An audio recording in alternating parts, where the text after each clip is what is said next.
Inlet manifold off. Just a couple of connections. I think there's one there. There's one there, just a break. And then it's a matter of 5 bolts and 2 nuts, and the manifold comes off. Now, I did talk about the tumble, the cylinder head being a bit rough and ready, and I don't know whether you can see that or not. Let's see if we can get in. Hold the torch there.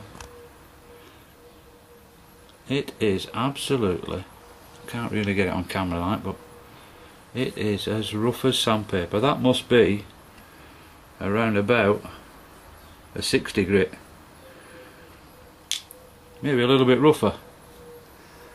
I don't know if you can see that now. The light in there, and they're all the same. So for putting and polishing, that's all I intend doing. They're all the same, just to check out that bit of roughness. Okay, oil's been drained out, green gunk, manifold off, 5 bolts, 2 nuts, 2 electrical connections.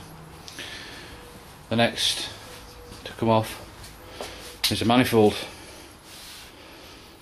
So we got 2, 4, 6, 8, 10 bolts or something. So that's next to come off.